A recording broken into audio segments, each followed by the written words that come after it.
Coucou tout le monde. Alors, on va faire une nouvelle vidéo. Vu l'état dans lequel je suis au niveau barbier, je vais pas la faire moi. C'est Cyril. On va appeler Cyril. Et moi, j'irai chez le barbier tout à l'heure.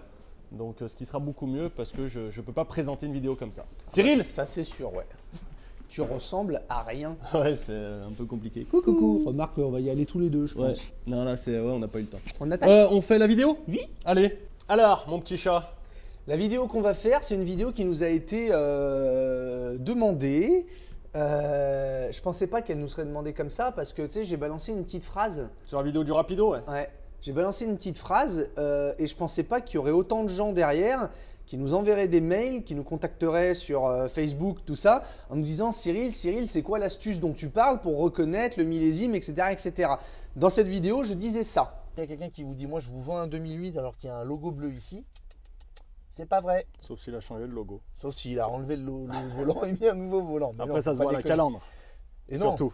Mais non, ça se voit pas sur la calandre, dit. 2007, 2008. Ah, c'est 2007. la même Oui, calandre. non, pardon, excuse-moi, C'est la j'étais sur seule 2017. voilà, c'est la Pardon. seule petite différence qu'il y a entre les 2007 et les 2008, c'est le logo. Et ce logo, vous le retrouvez sur le volant et vous le retrouvez aussi, s'ils n'ont pas été changés, sur les enjoliveurs. L'enjoliveur, vous avez un logo bleu Fiat. À partir du moment où il est rouge, c'est un 2008. Donc faites attention, ça c'est du 2007. On le sait, on le dit, il n'y a pas de problème là-dessus. Merci, Maître Capello. Avec grand plaisir. Mais il y a plein de petites astuces. Un Bien jour, sûr. peut-être que je vous donnerai mon arme secrète pour reconnaître à coup sûr les millésimes. Donc suite à cette vidéo, on va essayer de tenir nos promesses. Quand on vous dit qu'on vous fait quelque chose, on va le faire. Donc en fait, on va vous donner notre astuce qui consiste à pouvoir reconnaître un millésime au premier coup d'œil sur un camping-car sans rien savoir de la marque qui est en face de vous, sans rien savoir du modèle, sans rien connaître de rien du tout. On va vous permettre de reconnaître à 99% d'assurer le millésime que vous avez en face de vous. Ok, c'est bien, mon poulet, mais c'est quoi l'intérêt de reconnaître le millésime? Là, tu es en train de faire semblant, là. Un petit peu. Parce que tu le sais, ça. Oui, ça, moi je le sais, mais pour notre audience, c'est quoi le millésime, l'intérêt du millésime? C'est primordial, Eddy, c'est que dans le monde du camping-car, tout se fait par le millésime. C'est-à-dire que la date de première mise en circulation dans un camping-car est importante, mais elle est secondaire. Le plus important, c'est le millésime. Pourquoi? Parce que c'est là-dessus que sont faites toutes les cotes Argus des camping-cars. Alors, on ne va pas se lancer dans le truc des cotes, ça vaut rien, tout ça, machin.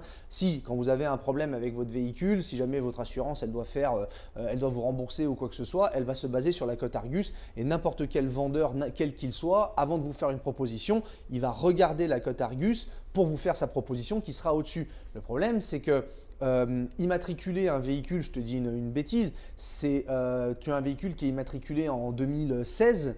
Si ce véhicule est un véhicule 2014, c'est pas la même chose. C'est pas la même chose. Et c'est là où il y a la chose qui est hyper importante, c'est que ce qu'il faut acheter, c'est un millésime. C'est pas une date d'immatriculation. Oui, c'est pour l'immatriculation et le millésime, ok, mais si j'achète un modèle 2014, millésime 2014, immatriculé en 2016, que je le paye comme un 2014. Il n'y a pas de problème. Bien sûr. C'est bien. Mais bien sûr.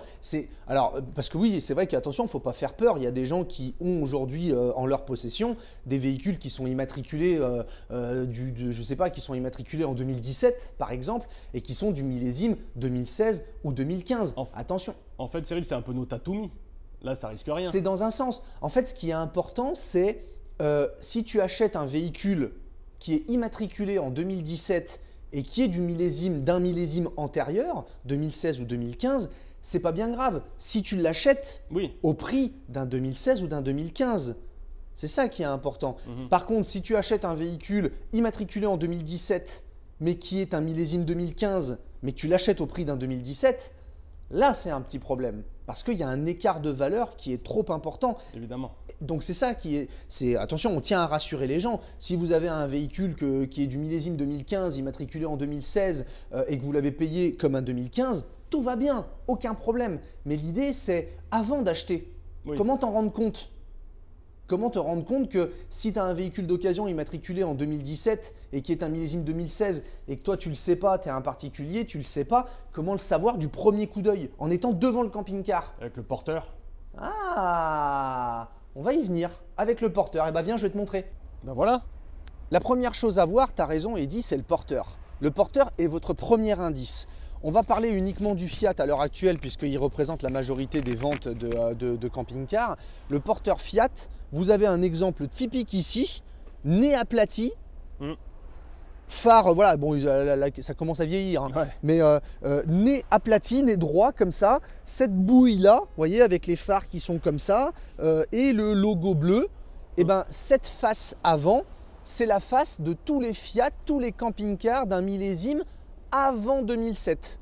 Donc c'est-à-dire jusque 2006 inclus, tous les porteurs Fiat avaient cette tête-là. Ouais. Ok? Donc ça veut dire que s'il y a quelqu'un, je te dis une bêtise, imagine que ce véhicule-là a été immatriculé en 2007, ce n'est pas un millésime 2007, c'est au minimum, au mieux, pardon, un millésime 2006. Mais ça peut être un 2005, ça peut être un 2004, peu importe. Mais ça, c'est les productions jusqu'en 2006. En 2007, on est passé au nouveau porteur. Où tu vois qu'on n'a plus notre face aplatie là.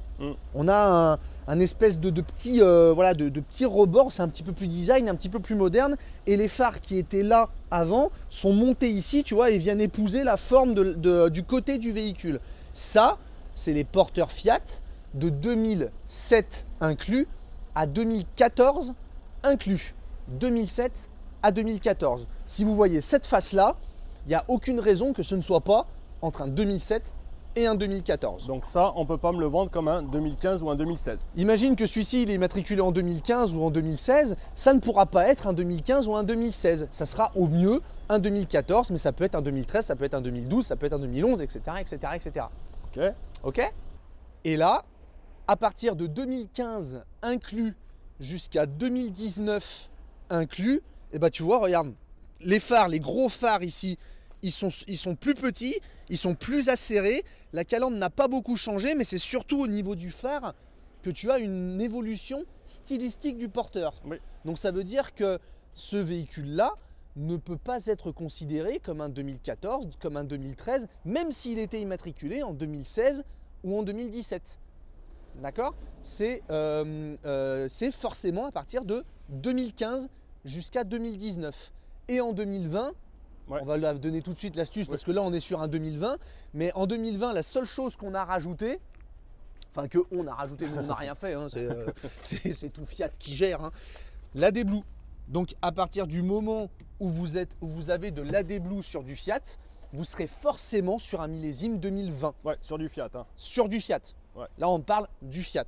Donc tu as compris, avant 2007 le nez plat, à partir de 2007 l'avancée sur le nez et des gros phares, et à partir de 2015 la même avancée sur le nez mais des phares un petit peu plus profilés, et à partir de 2020 même calandre avec l'AD Blue. Donc là, pour répondre à ta question de départ, oui en effet, avec le porteur tu peux déjà te rendre compte on va dire d'une partie du millésime, voilà, de quelques années dans lequel le millésime pourrait se trouver. Ouais, ça te laisse quand même à chaque fois 5 ou 6 ans. Quoi. Voilà, le seul problème qu'il y a, c'est que sur des véhicules qui seront entre 2015 et 2019, comment tu as moyen de reconnaître un millésime 2017 ou 2018 par exemple? Pareil sur les porteurs entre 2007 et 2015, comment est-ce que tu fais pour reconnaître un 2011, un 2012, d'un 2013? C'est tout ce qui... Donc ça ne suffit pas. Les porteurs, tu vois. Tu me dis, on avait qu'à regarder les porteurs, ça ne suffit pas. Suffit. Ok, mon Cyril, on a compris ton histoire de porteur qui nous donne une idée, une fourchette, on va dire, d'années. Oui. Mais par exemple, je me mets à la place, j'achète un véhicule, le client me dit, tiens, t'es devant tel véhicule, Oui. il est de telle année, je regarde sur ma revue, je regarde s'il existe dans la cote en 2014, peu importe l'année, et si je le trouve, c'est que c'est la bonne année. Ah oui, oui, tu as raison. Si on part du principe que le constructeur du véhicule que tu es en train d'acheter a changé le nom de son camping-car tous les ans. En effet, chaque année, le véhicule aura un nom différent, et à partir du moment où il a un nom différent, sur la cote Argus, tu arriveras à voir quel est le millésime. Mais qu'est-ce qu'on fait pour tous les camping-cars qui ne changent pas de nom?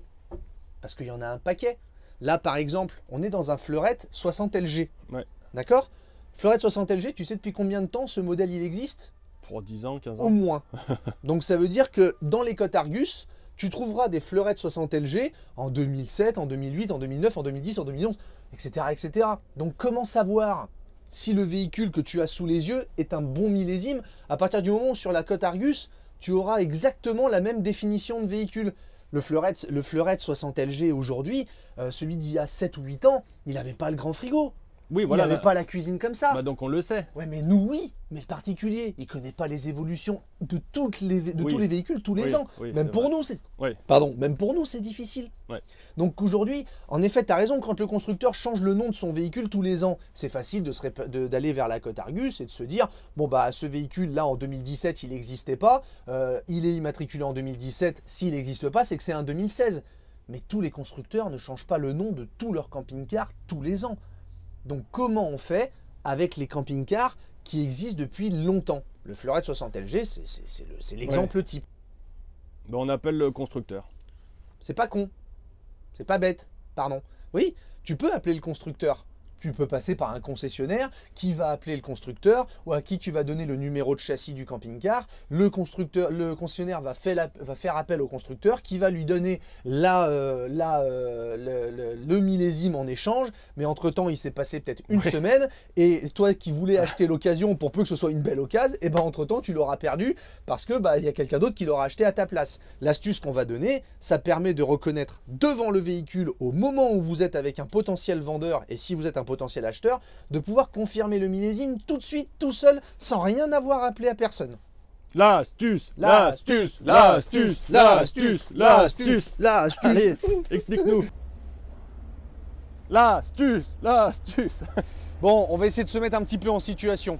Vous êtes un particulier, je suis un particulier et je vous vends mon camping-car. Oui. Jusque-là, pas de problème. Bonjour monsieur, bonjour, je viens acheter votre rapido, ça va bien? Bien sûr, avec grand plaisir, je vous en prie. En général, quand on est devant un véhicule, il y a toujours deux choses qui sont réunies. Le véhicule, oui, c'est mieux. C'est quand même mieux, et la carte grise du client qui vous le vend. Oui. En règle générale, on a ça. S'il n'y a pas de carte grise, déjà, c'est qu'il y a un petit problème quelque part. Donc on se barre. Bon, sur la carte grise est marquée la date de première mise en circulation. Oui. Tout va bien. Ce véhicule-là que je vous présente, bonjour monsieur Eddy, bonjour vous cherchez à acheter un rapido, ça fait plaisir, votre femme va être très contente. Très plaisir. Voilà, je vous présente mon véhicule qui est immatriculé de septembre 2009. Première indication, septembre 2009. Bien. Donc là, je regarde le porteur par rapport à ce que tu as dit déjà. Déjà, voilà. Là, on est bon. Bah, forcément, on est sur un porteur entre 2007 et 2014. D'accord. Tout va bien. Tout va bien. Donc c'est forcément au moins dans le bon millésime. Très bien. Moi je te dis, c'est un millésime 2009. Il a été immatriculé en 2009, c'est un millésime 2009. Jusque-là, pas de... Oui, pas de... D'accord. Ouais. Mais la confiance n'excluant pas le contrôle, l'astuce que l'on va vous donner se trouve sur les vitres du camping-car. Viens voir. Regarde ici. Oublie pas de faire une mise au point. Qu'est-ce qu'on voit là? 1, 2, 3, 4, 5 petits points et un 8. Les points correspondent au mois, le chiffre correspond à l'année. À l'année, au mois de quoi, mon poulet? Janvier, février, mars, avril, mai, 8, c'est 2008. Ça paraît à peu près logique. Oui, d'accord, mais... Ouais. Mais quoi, vas-y, je t'écoute. Ouais, mai 2008, mais de quoi? Les vitres ont été produites en mai 2008. Ok. Donc, faut se mettre un petit peu dans l'esprit du truc. Les vitres, elles sont produites. Les vitres, elles sont envoyées, là c'est un porteur Citroën, elles sont envoyées chez Citroën, qui est l'usine Fiat en même temps, mais bon, peu importe. Elles sont envoyées chez Citroën. Citroën monte les vitres sur le porteur sort de l'usine, il va chez Rapido, il reste sur le parking. Rapido, pendant une semaine, 2 semaines, 3 semaines, 1 mois, 2 mois après, prend le châssis et met la cellule dessus. Le châssis est produit, la cellule est produite, on envoie ça chez le concessionnaire le stocke sur son parc et le vend.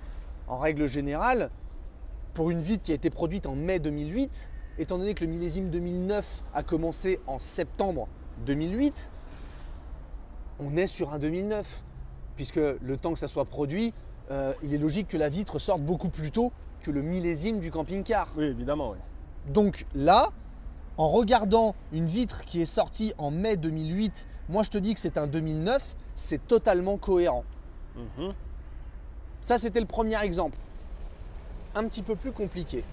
Je suis un particulier, tu es un particulier, je te vends ce camping-car-là. J'en aurais acheté beaucoup déjà. Ta femme, elle va gueuler. Attends. Ça fait plaisir. Je te dis que ta femme, elle va gueuler. Ce véhicule est immatriculé en avril, on s'en fout, avril 2014.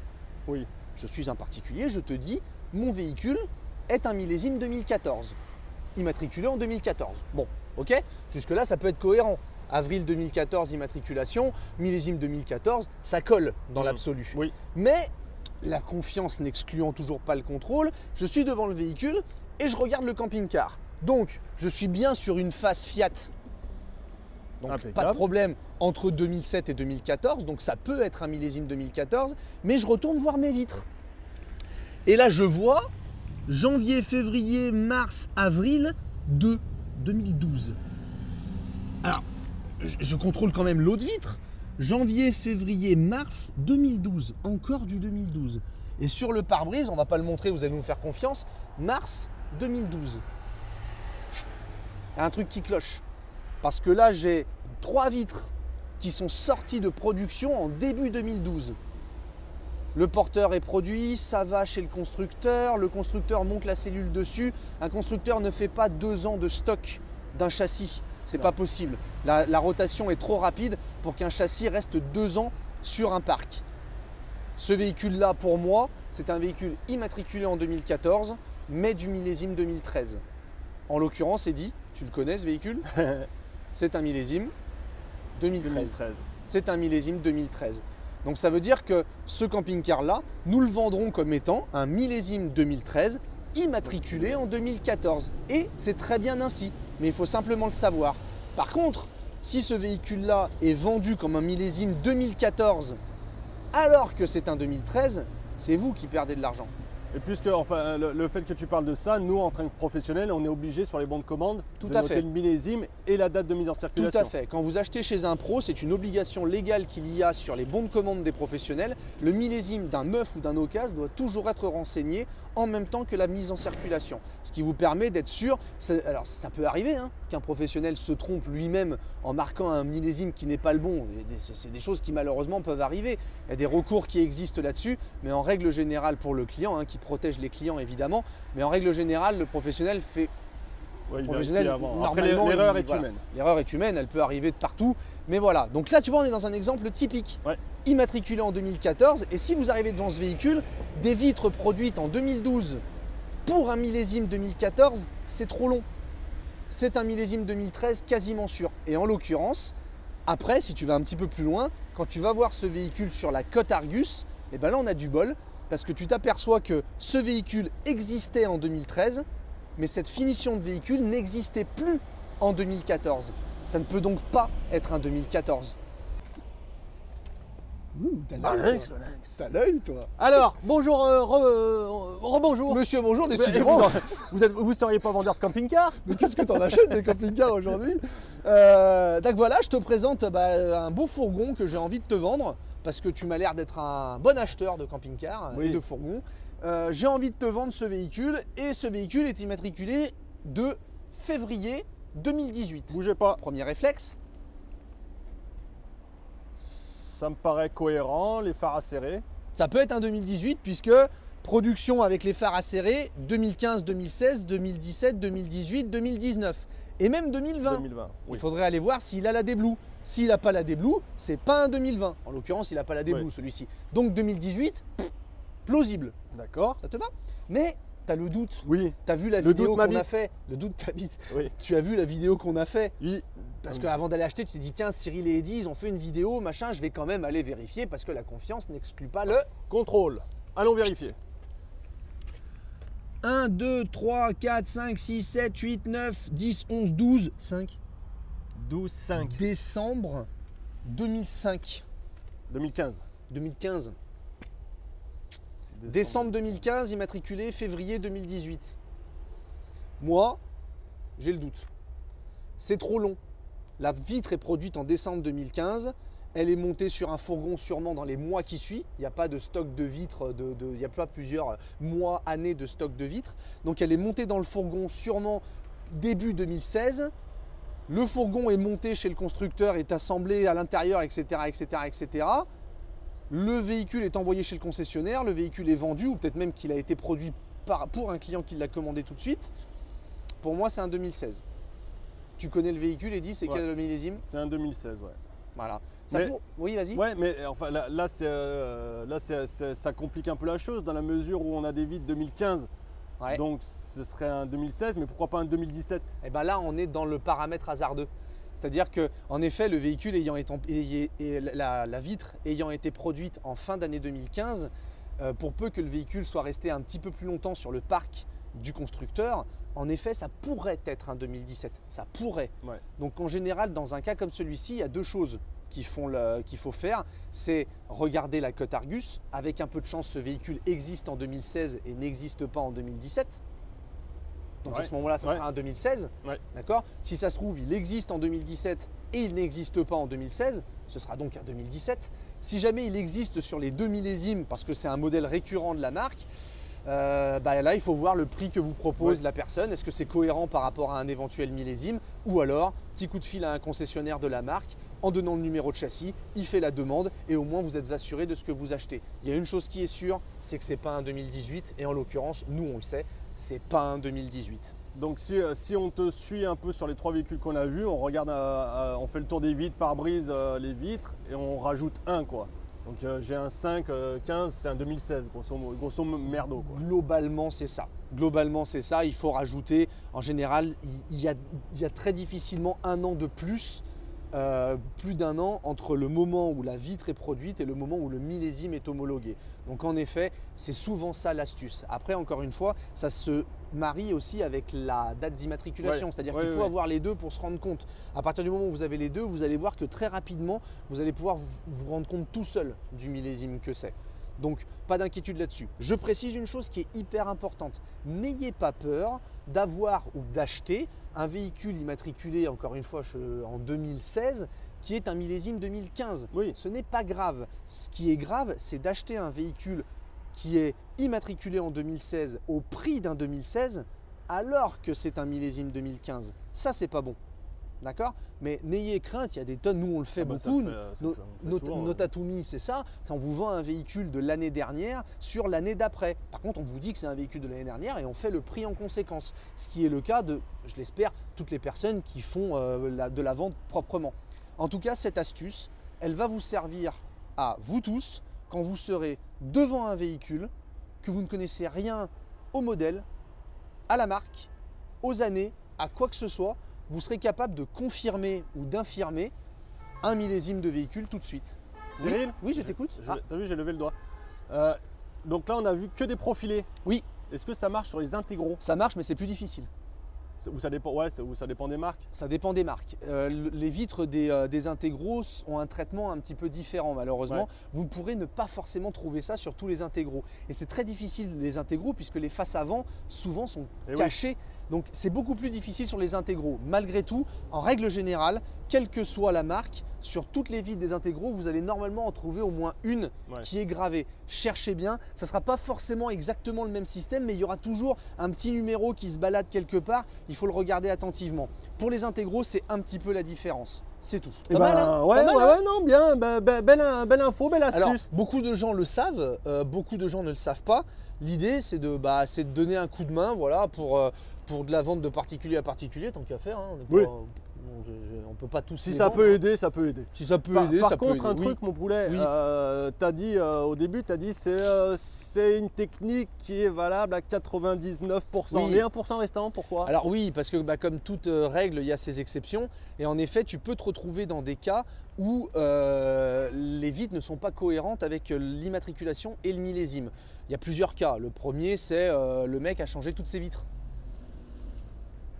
Éclat sur le pare-brise, grêle, j'en sais rien moi. Ouais. Toutes les vitres ont été changées, donc ça veut dire que les vitres, globalement, elles sont plus récentes que la date de première mise en circulation. Bon bah là vous le savez, c'est que les vitres ont été changées. Ouais. Attention, c'est pas parce que des vitres ont été changées que le véhicule a été accidenté. On peut changer un pare-brise parce qu'on s'est pris un pet sur le pare-brise tout simplement. Donc là on est dans le premier paramètre.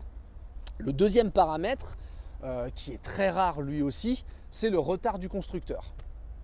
C'est-à-dire que le châssis est à l'heure, tout est OK, les vitres sont montées, le châssis arrive en usine, mais le constructeur a du retard.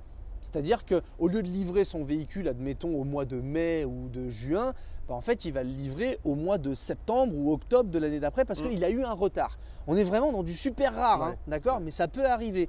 En règle générale, il arrive potentiellement que pour contenter le client qui a eu un retard sur son véhicule et qui s'est retrouvé à attendre son camping-car beaucoup trop longtemps par rapport à ce qui était prévu, que le constructeur homologue le véhicule dans le millésime suivant. Et là, tu te retrouves donc avec un gros écart entre ton millésime, ta date de première mise en circulation et la production des vitres. En 13 ans, j'ai eu ça une fois. Moi aussi, ça m'est arrivé une fois. Ouais. Voilà, donc c'est vraiment un paramètre qui est très hasardeux et très hasardeux. C'est hasard. Elle est jolie celle-là. Ah oui, c'est hasardeux. Très hasardeux, pardonnez-moi. Voilà, c'est des choses qui peuvent arriver. Troisième chose, alors là on est dans le 0,0001%, les fins de stock avant changement de calandre. C'est-à-dire que comme vous l'avez compris, en 2007 les calandres ont changé, en 2015 les calandres ont changé et en 2020 l'arrivée de la D-Blue est arrivée sur les porteurs Fiat. Il se peut qu'avant que le porteur Fiat change, il reste au constructeur de camping-car des châssis sur son parc. C'est possible. Pour pouvoir homologuer les châssis rapidement, pour pouvoir écouler les derniers châssis, il peut arriver que le constructeur fasse une série spéciale ultra limitée, parce qu'il n'aura jamais beaucoup de châssis, ultra limitée en début d'année, de façon à pouvoir proposer au client un véhicule du millésime qui vient de commencer, mais avec l'ancien porteur. Ouais. Ça nous est arrivé, nous, cette année, chez Roller Team. On est passé sur les Ford de l'Euro 6B à l'Euro 6D. Il restait un petit peu de porteur Euro 6B chez Roller Team, d'accord? Et ils ont fait une série, alors il y en a eu très peu, il y en a eu une petite quinzaine, donc tu vois que c'est pas énorme. Ils ont fait une série dans lesquelles on avait l'ancien porteur, mais homologué 2020. Avec les meubles et tout ça, avec toutes les évolutions 2020, mais avec l'ancien porteur. D'accord. Nous, quand on a vendu, parce qu'on en a eu un ou deux, parce que c'était super intéressant pour les clients, quand on a vendu le véhicule aux clients, on leur a bien dit, vous avez un millésime 2020, donc bon de commande 2020, homologation constructeur 2020, mais avec un châssis porteur, et un porteur 2019. Quand tu le sais, quand tu l'achètes comme il faut, il n'y a aucun problème et le client, quand il revendra ce véhicule, il sera en mesure de l'expliquer. Mais là, vraiment, c'est quelque chose de très rare. Hormis ça, vous arriverez toujours à trouver le millésime grâce à cette petite astuce. On espère que ça vous aidera, on espère que ça vous intéresse d'avoir eu cette information. En tout cas, ça nous tenait à cœur de vous la donner suite à cette vidéo du Rapido. Ouais. C'est toujours bon à prendre. Partagez-la. Il y a plein de gens qui seront intéressés par ça. Pensez à des particuliers qui ne savent pas forcément, qui sont devant un camping-car. Mais même chez un pro, encore une fois, nous-mêmes, on peut se tromper. Hein, c'est des choses qui arrivent. Moi, j'aimerais bien qu'un jour, un client me fasse remarquer une erreur qu'on peut avoir fait sur notre parc. Donc, il faut pouvoir le faire. C'est une bonne astuce. N'hésitez pas. Et merci d'avoir suivi ce petit tuto. Merci pour l'astuce du jour. Bonjour. Bisous. Ciao.